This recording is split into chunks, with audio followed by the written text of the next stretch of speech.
Universities are strange and powerful institutions. Powerful in that they can shape the entire culture of the area in which they are placed. Strange in that they can feel like the only center of place, dominating entire communities. College students can go their entire undergraduate careers without even getting to know the people that share the city with the university. Which is a shame because I have yet to find better people than those who live in the Seminole Manor neighborhood, and I want to use them as an example to show Florida State students what the quote-unquote real people of Tallahassee experience on a daily basis. Where I come from, the dogs don't bite, and stars shine bright in broad daylight, and everybody always does what's right. Where I come from, where I come from. Seminole Manor is located a little ways off of Jackson Bluff Road, and as you can see with the trash piled near the neighborhood entrance, it isn't the easiest part of town to live in. The neighborhood realized a need, and out of that came the Seminole Manor Food Bank and the Front Porch Library. However, Adrienne Foglin, the saint of the neighborhood, as I like to call her, has seen everything from start to finish. When my mother passed away, my father moved down here with us half of the year, and then the other half he'd go north again. But this was his house. He died in 2007, so it's a long time now.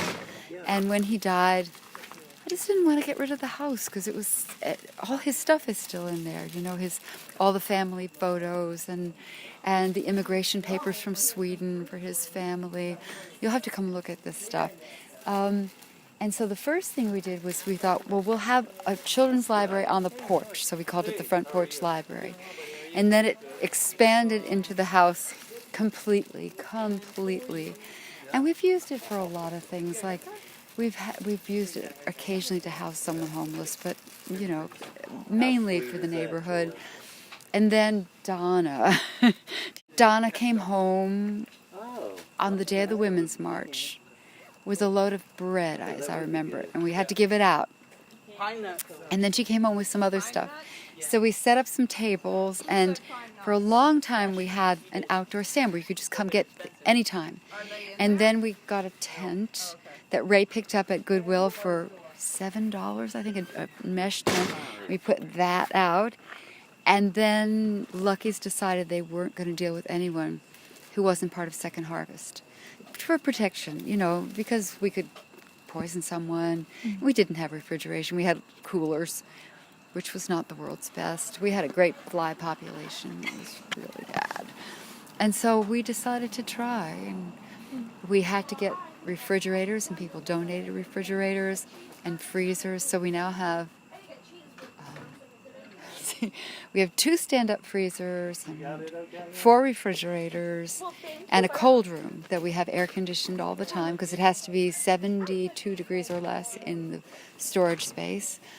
And so then we just started doing these distributions from the porch. We've been part of Second Harvest now for several months, and it's been interesting. Getting people to run over to do the pickups is hard because it's heavy work, and you really need a truck or you'll end up spilling stuff all over your vehicle. But we now have enough people, and so we do this 3 times a week now. And in between, I have to do temperatures twice a week in all the refrigerator units and clean up, and I usually am over here before the sun rises, sorting stuff, because it goes bad as the days go by. So you get it sorted, and we have all these wonderful people sorting, but by the day after tomorrow, some of the stuff that's sorted has to be composted. And Donna and Ern have chickens, so they get a lot of the stuff. And we had people for a while taking stuff for pigs, but you know, it's just an ongoing thing to try to keep everything coming in and going out before it can go bad. And a lot less goes bad now that we have the cold room and all of the refrigeration. And without the help of people like Michelle Madison, as Adrienne mentioned, the Seminole Manor neighborhood wouldn't have grown as fast as it did. Hi, I'm Michelle Madison. I help with the Seminole Manor Food Bank because I run an organization called Farming the Future, which eliminates food deserts, and I build greenhouses, and inside of those greenhouses I build aquaponic systems and terrestrial gardens on the outside. And what I do with the food, depending on where it is, for example, if it's in schools, then the food we grow goes into the cafeteria. And whatever is left over gets donated to battered women's shelters, homeless shelters, a second harvest, or, for example, Seminole Manor Food Bank. So I was there in the time when they were going from just like a house with a tent outside with coolers and food. God, and you would walk into the tent and get bitten by horseflies. And it was there and it was doing what it needed to do. And then we kind of came to this transition where we needed to work with Lucky's. And that was really when I joined the team. And I worked so hard, and Adrian especially. And so all of a sudden it became, okay, we need thermometers. Like, we need coolers. We need to have a separate room where the food is kept separately. I was able to be there and say, okay, well, what can I do? And so at one point, actually, you were with me when we got the other fridge. Mm-hmm. Yeah, so they needed more refrigerator space to be able to store it, but fridges are expensive. So at one point, like, you and I went and we got that fridge that was just sitting on the side of the house, like the house that was out on the lake. A guy and his dog. And a guy and his dog helped us load it up. And I was like, because I said to him, I was like, oh no, dude, like, I got you a fridge. Like, you desperately needed more fridge space for all of, like, the lettuce and the fruit and stuff. Not like freezer space, but like fridge space. And, you can only leave certain things out of, like, refrigeration, blah, blah, blah. Meet compliance. And so that was really making that transition. And it truly was that transition that made all the difference for established residents of the Seminole Manor neighborhood, such as Sammy.